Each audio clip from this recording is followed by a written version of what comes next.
So here we're going to talk about ideal gas. How do we define ideal gas? It's normally considered as no pressure and also high temperature.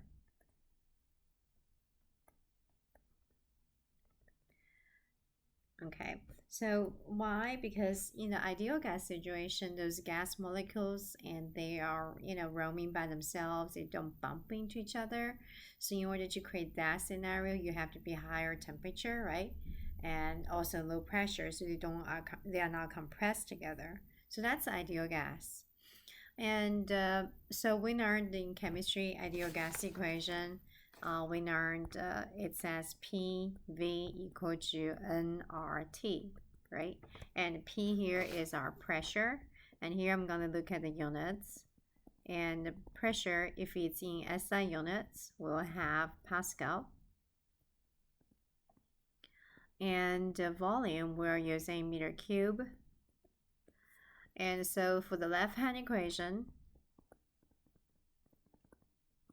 we'll have Pascal times meter, because Pascal is Newton meter square, then times meter cube, then we get Newton times meter. Force times distance, that's going to give us a unit of joule, right? Then let's look at the right-hand equation, which is nRT, and N is number of molecules, right? And so N is molecule. And here, if I'm going to use kilomole, okay, and R is this called the universal gas constant. So actually, I'm going to make a impression here. I'm going to write down RU. Why? Because RU here is called, U means universal gas constant. It's called universal is because if this gas can be like carbon dioxide or air or nitrogen, doesn't matter what substance is, we're going to have the same RU. It's universal. And this RU, the value is 8.314. And the unit for that is kilojoule per kilomole per Kelvin. So knowing that, I can put an RU unit here, being kilojoule and kilomole per Kelvin. Okay, and then T, remember for the ideal gas equation, T here have to be absolute. So make a note for that. T have to be in Kelvin. So if we cancel out the left-hand equation, Kelvin, Kelvin cancel out, kilomole, kilomole cancel out, we get a kilojoule. Okay, so the left hand is joule, the right hand is kilojoule. I mean, it doesn't matter it's kilo or joule, they are the same energy. Because in order to do that, I can just simply change this Pascal to kilopascal. Then in that situation, I will get kilojoule, right? So we can do that. Now, let's looking at another expression for ideal gas equation. It's going to be PV equal to MRT, because that's something we don't normally use for chemistry. However, this is going to be used a lot for thermodynamics here. Again, we're looking at the units. For SI units, the left-hand equation, we don't need to do it again. And it's going to be kilojoule. Consider my Pascal here. I'm going to use kilopascal, right? And now the right-hand equation, what do we have now? We don't have number of moles. We have M as kilogram. That's a mass. So however, R here changes too. It's no longer this. It's going to be different. It's going to be kilojoule.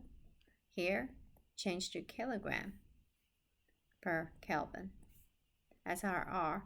And T is going to be absolute temperature in Kelvin as well. In that situation, when we cancel everything, the right hand also get kilojoule. Now let's take a look. Now M, since we change N, number of mole, to number of mass, the kilogram of mass, our R changes here. Make a note here, R is going to be in unit of kilojoule per kilogram per Kelvin. And here, R is no longer called universal. It's just going to be called gas constant. Get rid of the universal. What I mean is it varies, this number will varies for each gas. And where do we find this R? And we're going to look at table A1 in your book. So now let's take a look at table A1.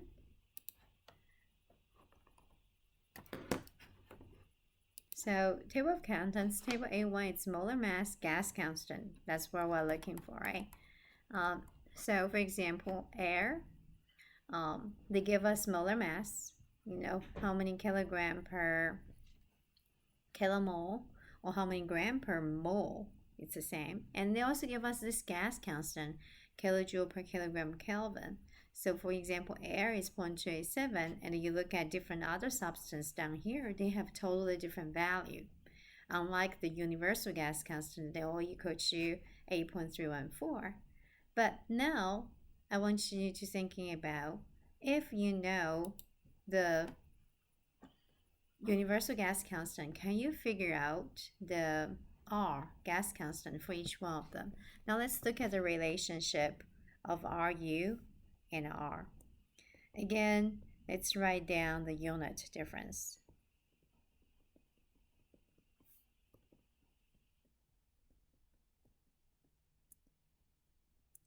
So if we want to get RU, if we want to have RU to R, what do we need to do? We need to have this kilojoule, kilomole, Kelvin. We're going to times something. We're going to get rid of kilomole, so you can put on the top, and then we want a kilogram on the bottom.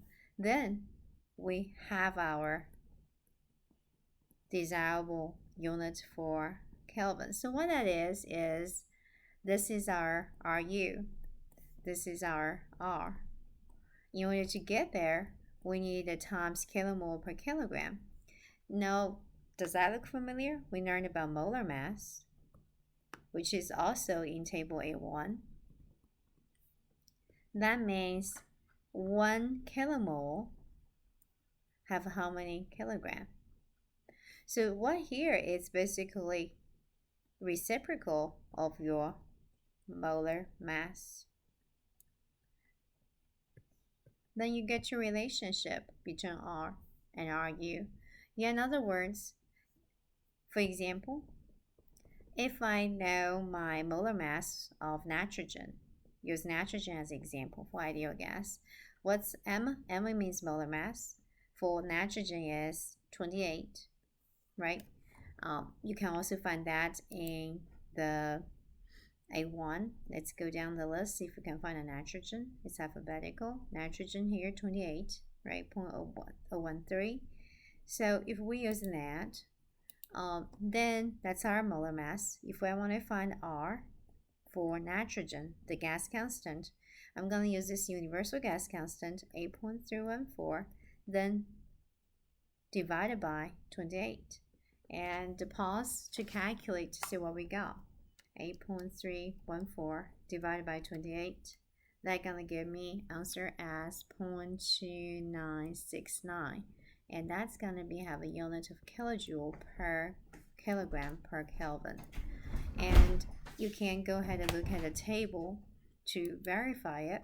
And under the nitrogen, that is our value here, 0.2968. 0.2968. I mean, it's the same. It's just I used 28 instead of 28.113. So here you see the how we are going to knowing RU and the molar mass to find our gas constant. Okay, so that's for nitrogen. So I would encourage you to pause to figure out a few other ones. For example, oxygen, carbon dioxide. You know their molar mass, then you can find their gas constant. Everybody is going to be different value, right, for different substance, and then you compare this column right here. You will find out that's a relationship to relate RU. If you use RU divided by molar mass, you get your gas constant. Okay, so that's the second expression of ideal gas, PV equal to MRT. and they are not contradicting with the first one. It's just instead of using number of moles, we're using the mass. In order to use mass, our R is no longer kilojoule per kilomole per kilogram. Is going to be kilojoule per kilogram per Kelvin, and every different substance is going to have a different R. Okay, so now let's look at the third expression for ideal gas equation. Let's actually start with the second one. Remember our second one, we said PV equal to MRT. And how about we divide by mass on both hands equation? What's big V volume divided by mass? And that's going to be volume over mass. That's our specific volume.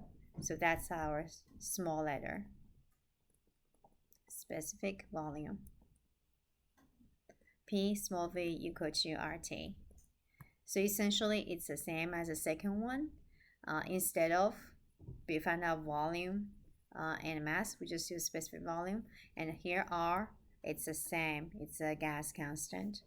It's different for every single substance, and you can get from table A1. Hopefully that clarifies this ideal gas equation, and I will see you next time. Bye.